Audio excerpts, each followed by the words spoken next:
Ce joaillier met la touche finale au cadeau que l'on remet aux conjointes et conjoints de chefs d'État au sommet de la francophonie. Pour les femmes, c'est un bracelet breloque. Pour les hommes, des boutons de manchette. Un bijou imaginé ici, dans cet atelier de Lévis et inspiré de la fontaine de Tourny. C'est un cadeau qui a rapidement rentré dans le cœur des gens de Québec. On dirait que la fontaine a toujours été là, finalement.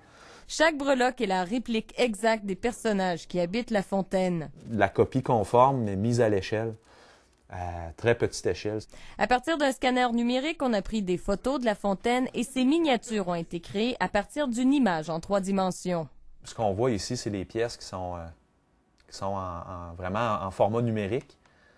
Et puis à partir du scan, c'était tout un défi aussi parce qu'au niveau de la fabrication, là, regardez les détails des robes, les détails des expressions des visages. Tout un défi aussi parce qu'en fait, chaque breloque est 100 fois plus petite que les personnages de la fontaine de Tourny. Les personnages ici font à peu près 2 mètres et demi, entre 2 mètres, 2 mètres et demi de haut.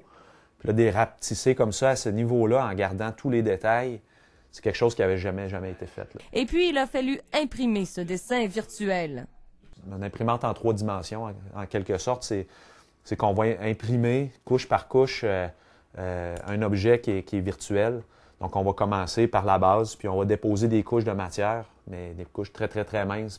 Ces bijoux seront mis en vente après le sommet de la francophonie. Pour 400 $, vous pourrez aussi porter la fontaine de Tourny à votre poignet. Ça va être quelque chose que je souhaite vraiment que ça soit des gens d'ici, de Québec, qui se le procurent, puis qui le transmettent de génération en génération. Valérie Gamache, TVA, Québec.